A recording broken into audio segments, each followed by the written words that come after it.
yoga for spirit, being.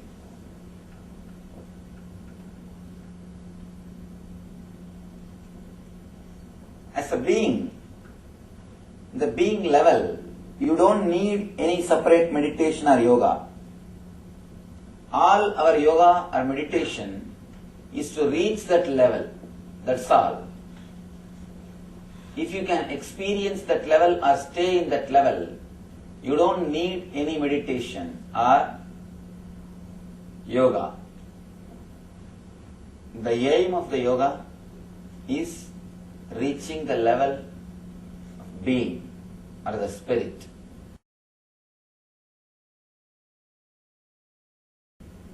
First thing, what do I mean by the word being or spirit? Let's analyze.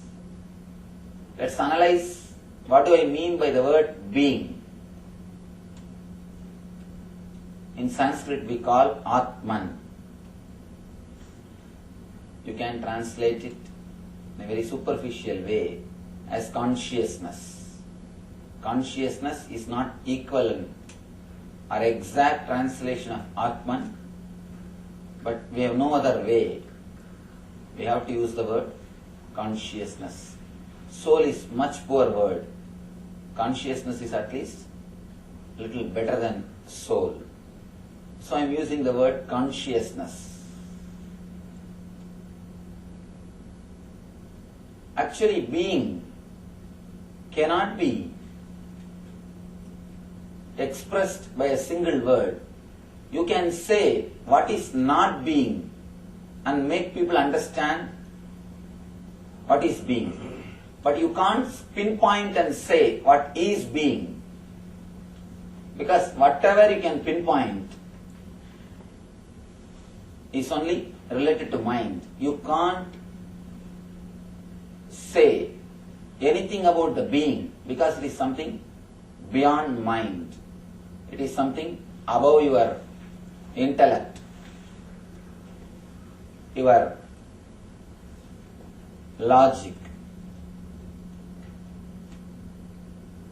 Again and again, our masters declare it is beyond the body, beyond the pranamaya, beyond the manomaya, beyond the vijnanamaya, the different sheets, different koshas.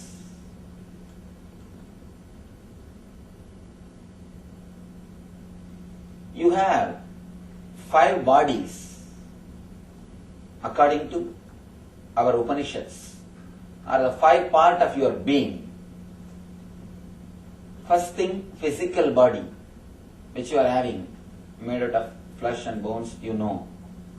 Next thing, the pranic body, all the prana movement which is happening inside your system.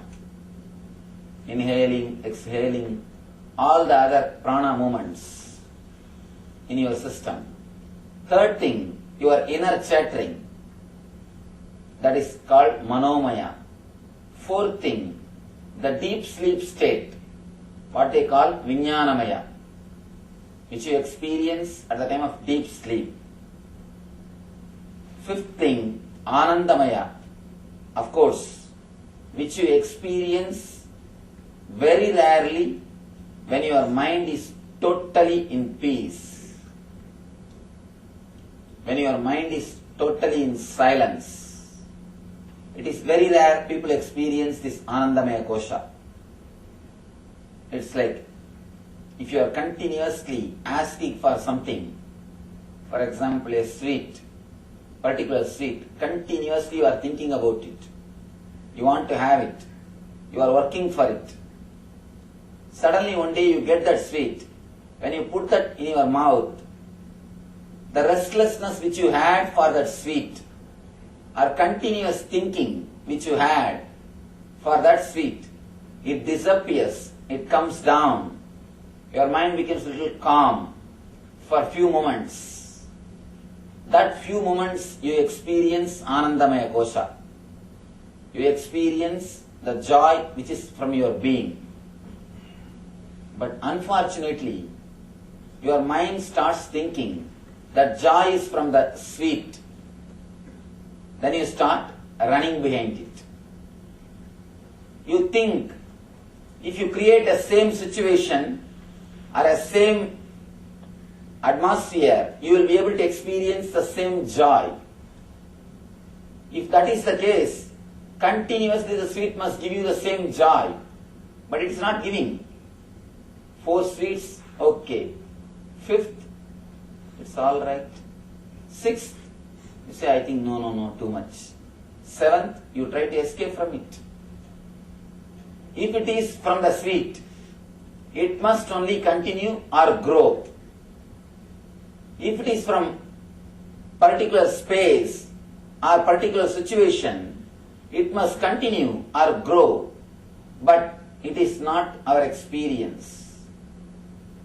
Sometimes you go to the beach, you feel sudden peace, calmness in your mind. If you think, oh, the beach is associated with peace and calmness, try to go every day, but you start experiencing. You will sit there and start your regular worries. That's what I always tell people. It is not the outer space which decides. It is the inner space which decides. The person who can't create the inner space of bliss can never have vacation. You may try your best to change the outer place, to try to have vacation. You may try all your best, all possible way. But finally, you will end up only in the changing the place. You will never have changing the space. It's like understand this one example. If you are sitting in the office and worrying, it is work. If you are sitting in the house and worrying, it is homework.